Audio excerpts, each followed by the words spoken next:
నాలుగవది వచ్చేసి మీకు అబ్స్ట్రాక్ట్ నౌన్.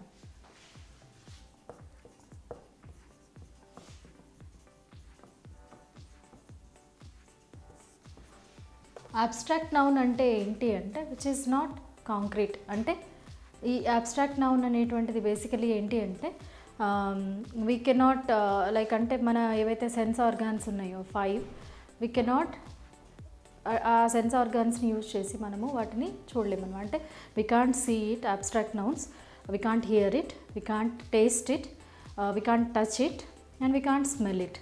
అంటే బేసికలీ అవి ఏంటి అబ్స్ట్రాక్ట్ నౌన్స్ అనేటువంటి ఏంటి అంటే ఫీలింగ్స్, రిలేషన్షిప్స్ ఏవైతే మనకి కనిపించవో అవన్నమాట బేసికలీ. సో అంటే ఇందులో మనకి ఎమోషన్స్ వస్తాయి, తర్వాత ఫీలింగ్స్ ఉంటాయి, తర్వాత క్వాలిటీస్ ఉంటాయి. సో వీటన్నిటిని అబ్స్ట్రాక్ట్ నౌన్స్ అంటారు. సే for example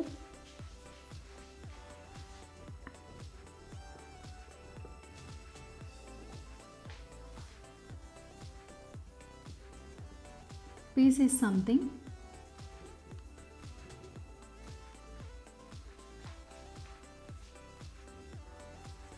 which almost everyone appreciates. అంటే అందరూ శాంతిని కోరుకుంటారు లేదా శాంతియుతంగా ఉండటాన్ని ఇష్టపడతారు అన్న ఉద్దేశంతో నేను ఈ సెంటెన్స్ చెప్పాను. అంటే ఇక్కడ పీస్ అనేటువంటిది మనకు అబ్స్ట్రాక్ట్ నౌన్. నేను ఇంకొక ఎగ్జాంపుల్ చెప్పినట్లయితే చూడండి, క్రియేటివిటీ. సో దీన్ని ఉపయోగించి ఒక సెంటెన్స్ రాసినట్లయితే కనుక creativity in kids should be appreciated.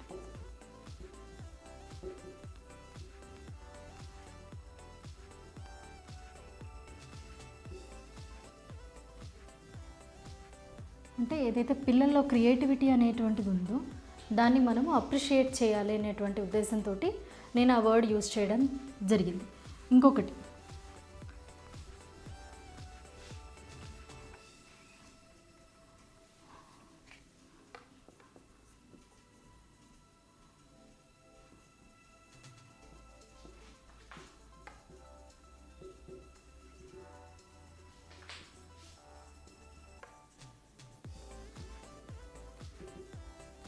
Beauty is something everyone admires. అంటే ఇక్కడ బ్యూటీ అనేటువంటిది కూడా అబ్స్ట్రాక్ట్ నౌన్ అనమాట. సో ఇలా అంటే మనకు ఉన్నటువంటి క్వాలిటీస్ కానివ్వండి, రిలేషన్షిప్స్ కానివ్వండి, లేదా ఫీలింగ్స్ కానివ్వండి, క్వాలిటీస్ కానివ్వండి, వీటన్నిటి గురించి చెప్పేటువంటిదే అబ్స్ట్రాక్ట్ నౌన్ అనమాట.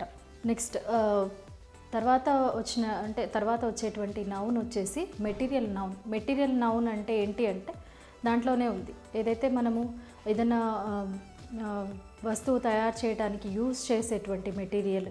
సే ఫర్ ఎగ్జాంపుల్ ఐరన్ అవ్వచ్చు, గోల్డ్ అవ్వచ్చు, కాటన్ కావచ్చు, కాపర్, బ్రాస్, స్టీల్. సో ఇలా మెటీరియల్ అంటే ఒక మెటీరియల్ నుంచి ఏదైతే వస్తువు తయారవుతుందో ఆ పర్టికులర్ మెటీరియల్స్ని చెప్పేదానికి మెటీరియల్ నౌన్ అంటారనమాట.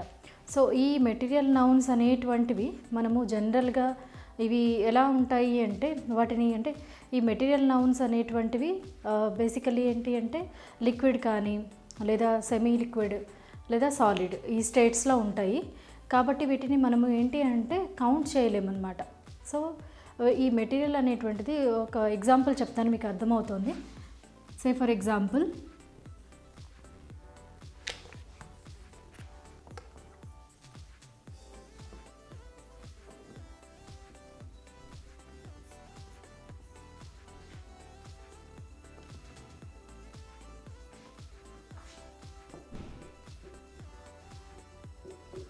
ఇక్కడ చూడండి, I bought a gold chain.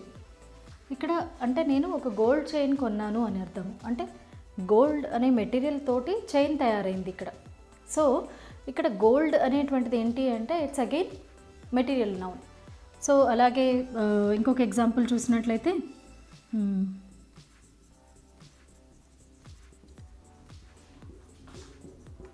Most of our utensils are made of steel. అంటే మనము వాడేటువంటి చాలా వంట పాత్రలు ఏవైతే ఉన్నాయో అవన్నీ కూడా మనము స్టీల్ తోటి తయారైనవి అన్న ఉద్దేశంతో ఇక్కడ రాసామన్నమాట. ఇంకొకటి ఈ ఎగ్జాంపుల్ చూడండి.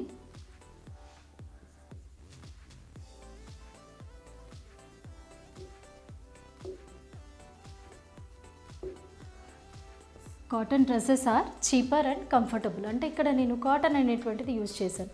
సో అంటే కాటన్ తోటి తయారైన డ్రెస్సెస్ మనకి చీప్గా వస్తాయి, కంఫర్టబుల్గా ఉంటాయి అన్న ఉద్దేశంతో చెప్పడానికి నేను ఇక్కడ యూజ్ చేశాను అనమాట. సో బేసికలీ మెటీరియల్ నౌన్ అంటే ఏంటి అంటే ఒక ఆబ్జెక్ట్ని అంటే ఒక వస్తువుని మనము తయారు చేయడానికి ఏదైతే మెటీరియల్ యూజ్ చేస్తామో వాటిని గురించి చెప్పేటువంటిది మెటీరియల్ నౌన్ అనమాట. సో నెక్స్ట్ వచ్చేటువంటి మనకి ఇంకొక నౌన్ ఏంటి అంటే కనుక ఇది కౌంటబుల్ నౌన్. ఇందులోనే ఉంది కౌంటబుల్ నౌన్ అంటే. కౌంటబుల్ అంటే ఏంటి అంటే మనము దీనిని లెక్కించవచ్చు. ఇందాక నేను మీకు చెప్పాను కదా మనం మెటీరియల్ నౌన్ని లెక్క పెట్టలేము అని.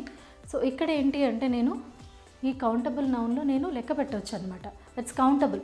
అంటే ఫర్ ఎగ్జాంపుల్ నా దగ్గర ఐ హ్యావ్ అ మార్కర్ అంటే నా దగ్గర ఒక మార్కర్ ఉంది. ఐ హ్యావ్ 2 మార్కర్స్ అంటే నా దగ్గర 2 మార్కర్స్ ఉన్నాయి. ఇంకా there are more than 50 restaurants in Hyderabad అంటే హైదరాబాద్లో 50 కన్నా ఎక్కువ రెస్టారెంట్స్ ఉన్నాయి. ఐ హ్యావ్ 2 బుక్స్ నా దగ్గర 2 పుస్తకాలు ఉన్నాయి. ఇలా అంటే మనము కౌంట్ చేయగలిగిన వాటన్నిటిని కౌంటబుల్ నౌన్స్ అంటాం. సో ఎగ్జాంపుల్ నేను ఒకవేళ మీకు రాసి చూపించినట్లయితే కనుక there are at least 100 theatres in Hyderabad. అంటే హైదరాబాద్లో మనకి మినిమం టు మినిమం 100 థియేటర్స్ ఉన్నాయి. అంటే 100 సినిమా హాల్స్ కానీ అంటే థియేటర్స్ ఉన్నాయి అన్న ఉద్దేశంతో నేను ఇక్కడ చెప్పాను. So it's countable noun, count చేయొచ్చు. ఇంకొక ఎగ్జాంపుల్ చెప్పాను కదా, I have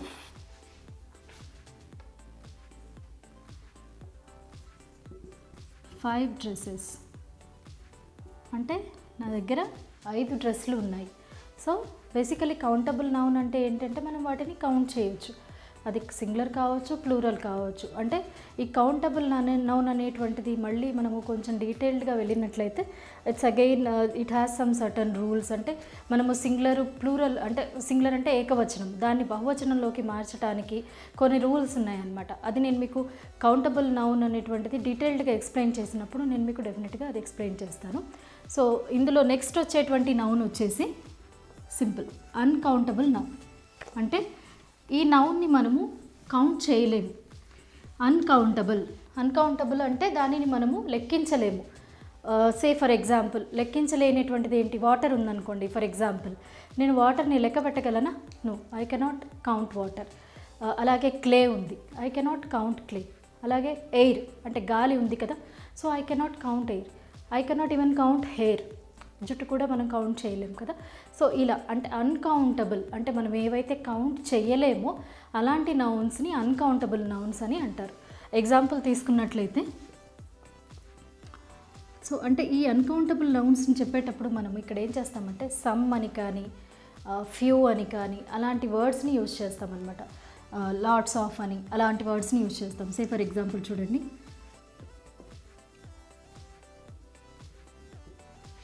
there is very little water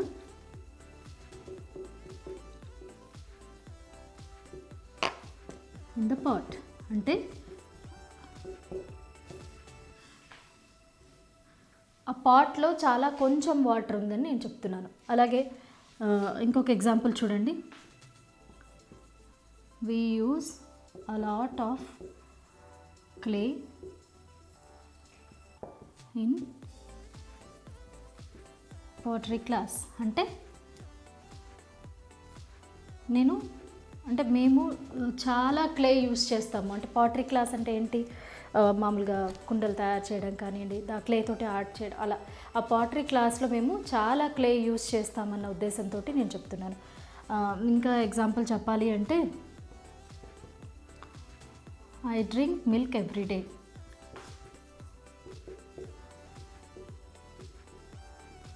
ఇక్కడ మిల్క్ కూడా ఇది కూడా అన్కౌంటబుల్, ఎందుకు అది లిక్విడ్ స్టేటస్లో ఉంది కదా. సో ఇలా మనం ఏవైతే కౌంట్ చేయలేమో వాటన్నిటిని అన్కౌంటబుల్ నౌన్స్ అని అంటారనమాట. So next type of noun వచ్చేసి కాంపౌండ్ నౌన్. కాంపౌండ్ నౌన్ అంటే ఏంటి అంటే అది రెండు లేదా అంటే ఒకటి కన్నా ఎక్కువ పదాలతోటి వచ్చేటువంటి నౌన్ అనమాట. అంటే అందులో 2 కానీ 3 కానీ వర్డ్స్ అనేటువంటివి కలిసి ఒకే నౌన్ని క్రియేట్ చేస్తాయి. దానిని మనము కాంపౌండ్ నౌన్ అని అంటాము. Say for example blackboard. ఇక్కడ చూడండి, బ్లాక్ ఇంకా బోర్డ్ ఇవి 2 వేరే వేరే నౌన్స్ కదా. ఆ 2 కలిసి ఒక వర్డ్ని క్రియేట్ చేస్తున్నాయి. తర్వాత హెయిర్ కట్, కబోర్డ్,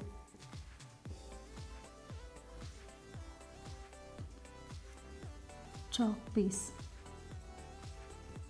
ఇలా అంటే 2 లేదా అంతకన్నా ఎక్కువ పదాలు వచ్చేవి కూడా ఉంటాయి. ఫర్ ఎగ్జాంపుల్ చూడండి, ఇక్కడ 3 వర్డ్స్ ఉన్నాయి. అంటే ఇలా 2 లేదా అంతకంటే ఎక్కువ పదాలు, అంటే ఒకటి కన్నా ఎక్కువ పదాలు కలిసి ఒక నౌన్ని క్రియేట్ చేయడం, అంటే ఒక నౌన్ ఏర్పడటాన్ని మనము కాంపౌండ్ నౌన్ అని అంటాము. మళ్ళీ ఇందులో కూడా 3 సబ్ టైప్స్ ఉన్నాయి. అంటే వాటిలో వచ్చేటువంటి పదాలని బట్టి మళ్ళీ 3 రకాలుగా ఉంటాయన్నమాట. ఫస్ట్ది వచ్చేసి మనకు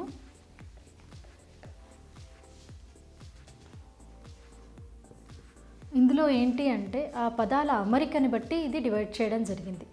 సో ఫస్ట్ది closed compound noun. Closed compound noun లేదా దీనికి ఇంకొకటి అంటే స్ట్రాంగ్ కాంపౌండ్ నౌన్ అంటారు. సో ఇది క్లోజ్డ్ కాంపౌండ్ నౌన్ అనేటువంటిది ఏంటి అంటే ఎగ్జాంపుల్ చూసినట్లయితే సన్ రైజ్, తర్వాత కబోర్డ్. సో ఇందులో మీరు ఒకవేళ గమనించినట్లయితే సన్ వేరే వర్డ్, రైజ్ వేరే వర్డ్, కప్ వేరే వర్డ్, బోర్డ్ వేరే వర్డ్, బట్ స్టిల్ అంటే అలా అయినా కూడా. ఇంకొక ఎగ్జాంపుల్ హెయిర్ కట్.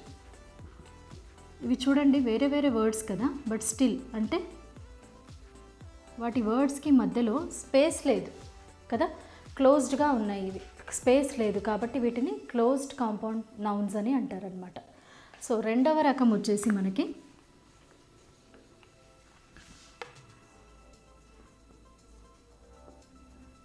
హైఫనేటెడ్. అంటే ఇందులోనే ఉంది, మళ్ళీ పేరులోనే ఉంది. హైఫనేటెడ్ కాంపౌండ్ నౌన్స్ ఏంటి అంటే ఫర్ ఎగ్జాంపుల్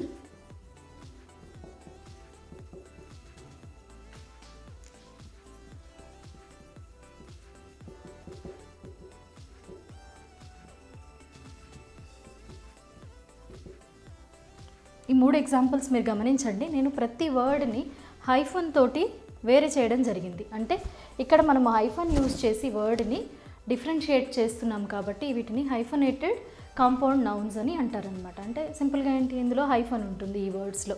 ఇలా son in law, brother in law, well being, ఇలా అనమాట. సో నెక్స్ట్ థర్డ్ వన్ వచ్చేసి open or space compound nouns. అంటే మళ్ళీ పేరులోనే ఉంది, ఓపెన్ ఆర్ స్పేస్. అంటే ఈ వర్డ్స్కి మధ్యలో మనకి స్పేస్ వస్తుంది అని దాని అర్థం అనమాట. దీనికి ఎగ్జాంపుల్స్ మీరు కనుక గమనించినట్లయితే washing machine, black board. So ఇక్కడ చూడండి, అంటే ఇంకొకటి ఇందులో కాంపౌండ్ నౌన్స్లో ఇంకొకటి ఏంటంటే ఇక్కడ నేను 2 కన్నా అంటే 1 కన్నా ఎక్కువ పదాలు ఉంటాయని చెప్పాను కదా. ఏదైతే మొదటి పదం ఉందో it denotes the second word అనమాట. అంటే సెకండ్ వర్డ్ అది ఏంటి, ఏ రకమైనది, లేదా దాని పనిని గురించి మనకి ఎక్స్ప్లెయిన్ చేస్తుంది. ఎక్స్ప్లెయిన్ అంటే దాని గురించి తెలియజేస్తుంది. అంటే సెకండ్ వర్డ్ యొక్క పనిని మనకి ఇండైరెక్ట్గా చెప్పేస్తుంది అనమాట ఈ ఫస్ట్ వర్డ్ అనేటువంటిది. సే ఫర్ ఎగ్జాంపుల్ ఇక్కడ వాషింగ్ మెషిన్ ఉంది చూడండి, అదొక మెషిన్. ఏ పర్పస్కి యూజ్ చేస్తాము అంటే వాషింగ్ మెషిన్. సో ఇలా అన్నమాట. ఇంకా అలాగే మనం ఎగ్జాంపుల్ ఇక్కడ బ్లాక్ బోర్డ్ అంటే ఒక బోర్డ్ రాయటానికి యూజ్ చేసేటువంటి ఒక నల్లటి బోర్డ్ అనేటువంటి ఉద్దేశంతో దీన్ని చెప్పడం జరిగింది. కొన్ని ఎగ్జాంపుల్స్ చూద్దాం వీటికి.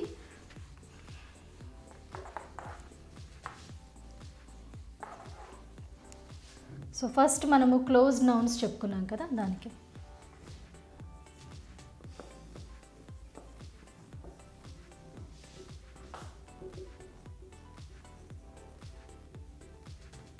She had a nice hair cut అంటే ఆమెకి మంచి హెయిర్ కట్ ఉంది అనే ఉద్దేశంతో.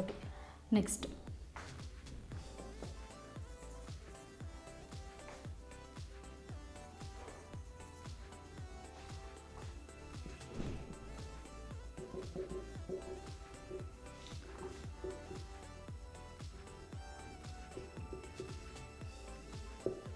My mother in law stays with us అంటే మా అత్తగారు మాతో పాటే ఉంటారు అన్న ఉద్దేశంతో.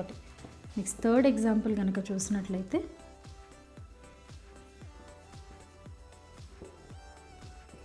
I bought a new washing machine are rice cooker. So ఇలా అన్నమాట. అంటే వర్డ్ని బట్టి అవి 3 సబ్ టైప్స్.